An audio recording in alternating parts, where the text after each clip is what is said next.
തെരഞ്ഞെടുപ്പ് കഴിഞ്ഞു. ഇനി അധികാര സ്ഥാനങ്ങളിലേക്ക് തിരഞ്ഞെടുക്കപ്പെട്ടവർ എത്തേണ്ട സമയമായിരിക്കുന്നു. ഈ സമയത്തും വലിയ തരത്തിൽ ന്യൂനപക്ഷ ഭൂരിപക്ഷ മതവിഭാഗങ്ങളുടെ ചർച്ചകളോ ചിന്തകളോ ഒന്നും കടന്നു വന്നിട്ടില്ല എന്നുള്ളത് വളരെയധികം ശ്രദ്ധേയമായ ഒരു കാര്യമാണ്, നല്ലതാണ്, പ്രത്യേകിച്ചും രാഷ്ട്രീയത്തിൻ്റെ കാര്യത്തിൽ.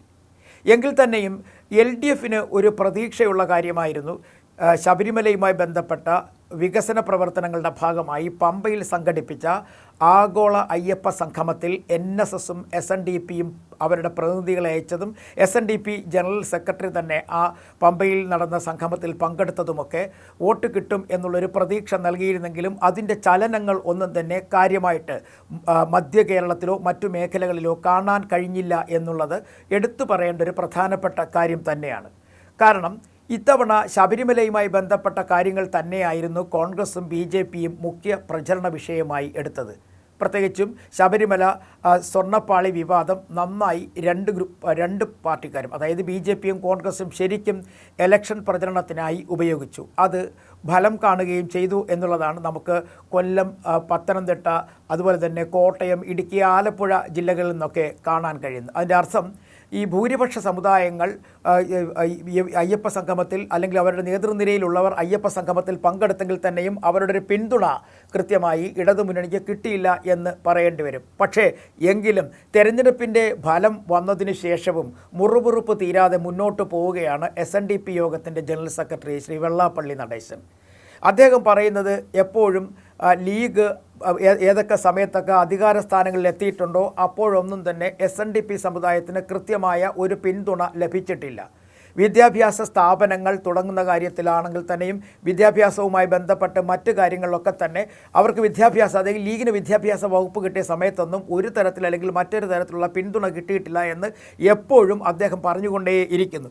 ഇങ്ങനെ പറയുന്നത് കൊണ്ട് അദ്ദേഹത്തിനെ തന്നെ ഒരു തീവ്രവാദിയായിട്ടാണ് പലപ്പോഴും പലരും മുദ്ര കുത്താൻ ശ്രമിക്കുന്നതെന്നും കഴിഞ്ഞ ദിവസം അദ്ദേഹം പറയുകയുണ്ടായി. അപ്പോൾ ഇവിടെ നമ്മൾ മനസ്സിലാക്കേണ്ട ഒരു കാര്യം, എന്തിനാണ് ഇങ്ങനെ ഇദ്ദേഹം എപ്പോഴും ഇങ്ങനെ ഒരു സമുദായത്തെ മാത്രം ഇങ്ങനെ പറഞ്ഞുകൊണ്ടേ ഇരിക്കുന്നു എന്നുള്ളതല്ലേ. പക്ഷേ അദ്ദേഹം പറയുന്നത് അദ്ദേഹത്തിൻ്റെ വിഷമതകളായിരിക്കാം, അദ്ദേഹത്തിനുണ്ടായ ബുദ്ധിമുട്ടുകളായിരിക്കാം. എങ്കിൽ തന്നെയും നമ്മൾ മനസ്സിലാക്കേണ്ട ഒരു പ്രധാനപ്പെട്ട കാര്യം, ഇത്തവണത്തെ തെരഞ്ഞെടുപ്പിൽ നിന്നും സമുദായ ശക്തികൾ അല്ലെങ്കിൽ സമുദായ ശക്തികളുടെ മായി ബന്ധം സ്ഥാപിച്ചിട്ടുള്ള സംഘടനകൾക്ക് പോലും കാര്യമായ വിജയം കൈവരിക്കാൻ കഴിഞ്ഞില്ല എന്നുള്ളത് വലിയ ഒരു പ്രധാനപ്പെട്ട കാര്യമാണ്. അതിനപ്പുറത്തേക്ക് രാഷ്ട്രീയം ചർച്ച ചെയ്യപ്പെട്ടു എന്നുള്ളതും ഒരു പ്രധാനപ്പെട്ട കാര്യമാണ്. എങ്കിൽ തന്നെയും ഈ സ്വർണ്ണപ്പാളി വിവാദവും അതുമായി ബന്ധപ്പെട്ട കാര്യങ്ങളുമൊക്കെ കൃത്യമായി രണ്ട് രാഷ്ട്രീയ പാർട്ടികൾ, UDF ആയാലും അതുപോലെ തന്നെ NDA ആയാലും BJP ആയാലും ഒക്കെ അത് കൃത്യമായി അവർ കൈകാര്യം ചെയ്ത് കൊണ്ടുപോയി അതിൻ്റെ നേട്ടം അവർക്ക് ഉണ്ടാവുകയും ചെയ്തു. പക്ഷേ ഒരു കാര്യം, എന്നിട്ടും SNDP ജനറൽ സെക്രട്ടറി തന്നെ പറയുന്ന ഒരു കാര്യമുണ്ട്, ഇത്രയും നാൾ 10 വർഷമായിട്ട് BDJS BJPക്കൊപ്പം പോയിട്ടും കാര്യമായ ഒരു പരിഗണനയും അവർക്ക് ലഭിക്കുന്നില്ല എന്ന്. കാരണം LDFനൊപ്പം നിൽക്കുന്ന സംഘടനകൾക്ക് പോലും പ്രസിഡന്റ് സ്ഥാനം, പഞ്ചായത്ത് പ്രസിഡന്റ് സ്ഥാനമോ അല്ലെങ്കിൽ കോർപ്പറേഷൻ അല്ലെങ്കിൽ മുനിസിപ്പാലിറ്റിയിലൊക്കെയോ അല്ലെങ്കിൽ MLA സ്ഥാനമോ ഒക്കെ നൽകുന്നുണ്ട്. പക്ഷേ BDJS എന്തിനാണ് BJPക്കൊപ്പം ഇങ്ങനെ നടക്കുന്നതെന്നാണ് ചോദിക്കുന്നത്. അതുമാത്രവുമല്ല, ഇങ്ങനെ പോയതുകൊണ്ട് ഉപയോഗമില്ലെങ്കിൽ അവർ മറ്റേതെങ്കിലും LDFലേക്കോ UDFലേക്കോ ഒക്കെ പോകണം എന്നൊരു നിർദ്ദേശവും മുന്നോട്ട് വയ്ക്കുന്നുണ്ട്. പക്ഷേ ഇതിൽ കാര്യം നമ്മൾ മനസ്സിലാക്കേണ്ടത്, വളരെ നേരത്തെ തന്നെ UDFന് ഒരു കണ്ണുണ്ടായിരുന്നു BDJSനെ എങ്ങനെയെങ്കിലും കോൺഗ്രസിനോടൊപ്പം നിർത്തി UDFലേക്ക് കൊണ്ടുവരണം. കാര്യം അതിനകത്തൊരു പ്രധാനപ്പെട്ട കാര്യമുണ്ട്. സമുദായത്തെ ഭൂരിപക്ഷ സമുദായങ്ങളിൽ ഒരു വിഭാഗം ഈഴവ സമുദായം ഒപ്പമുണ്ട്, അല്ലെങ്കിൽ കൂടുതൽ അംഗസംഖ്യ കൂടുതലുള്ള ഒരു സമുദായത്തിൻ്റെ പിന്തുണ ഉണ്ട്. അതുകൊണ്ട് അവരെ കൂടി ഒപ്പം നിർത്തിക്കഴിഞ്ഞാൽ തെക്കൻ കേരളത്തിലും മധ്യ കേരളത്തിലുമൊക്കെ കാര്യമായ തരത്തിൽ UDFന് ജയിക്കാൻ കഴിയും എന്നുള്ളൊരു പ്രതീക്ഷ UDFന് ഉണ്ടായിരുന്നു. പക്ഷേ ഇപ്പോഴത്തെ തിരഞ്ഞെടുപ്പ് കഴിഞ്ഞപ്പോൾ UDFും അതിൽ നിന്ന് മെല്ലെ പിറന്നോട്ട് മാറിയിരിക്കുകയാണ്. കാരണം അത്തരത്തിൽ ഒരു പിന്തുണയില്ലെങ്കിലും രാഷ്ട്രീയപരമായ വോട്ടുകൾ ലഭിച്ചു കഴിഞ്ഞാൽ ജയിക്കാൻ കഴിയും, കൃത്യമായി രാഷ്ട്രീയം പറഞ്ഞു കഴിഞ്ഞാൽ കേരളത്തിൽ ജയിക്കാൻ കഴിയും എന്നുള്ള ഒരു പ്രതീക്ഷ UDFും പങ്കുവയ്ക്കുന്നുണ്ട്. എന്തായാലും SNDP യോഗം ജനറൽ സെക്രട്ടറി പറയുന്നത് പോലെ BDJSന് ഇനി BJPക്കൊപ്പം തുടരണമോ അതല്ല അത് വിട്ട് മാറണമോ എന്നുള്ള കാര്യമൊക്കെ തീരുമാനിക്കേണ്ടത് അവരുടെ നേതാക്കന്മാരാണ്. എങ്കിലും SNDP യോഗം ജനറൽ സെക്രട്ടറിയുടെ പരാതികൾ അവസാനിക്കുന്നില്ല എന്നുള്ളതാണ്.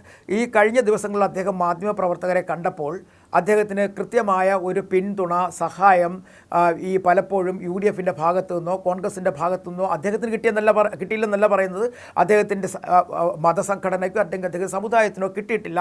പലപ്പോഴും അവരെ പിന്തള്ളുന്ന ഒരു രീതി കോൺഗ്രസിൻ്റെ ഭാഗത്തുനിന്നുണ്ടായിട്ടുണ്ട്. അത് അംഗീകരിക്കാൻ കഴിയില്ലെന്നാണ് അദ്ദേഹം പറയുന്നത്. ഇതൊക്കെ രാഷ്ട്രീയ പാർട്ടികൾ പരിശോധിക്കേണ്ട ഒരു കാര്യമാണ്. അതിനൊക്കെ മറുപടി കണ്ടെത്തേണ്ടതും അവർ തന്നെയാണ്. പക്ഷേ ഒരു കാര്യം നമ്മൾ മനസ്സിലാക്കുക, കൃത്യമായ ഒരു രാഷ്ട്രീയം പറഞ്ഞ് കൃത്യമായ രാഷ്ട്രീയത്തിൽ പറഞ്ഞ് അതിനപ്പുറത്തേക്ക് മറ്റ് വർഗജാതി ചിന്തകളൊന്നുമില്ലാതെ കടന്നുപോയ ഒരു തെരഞ്ഞെടുപ്പാണ് ഇപ്പോൾ ഈ തദ്ദേശ ഭരണ സ്ഥാപനങ്ങളിലേക്ക് നടന്നത്.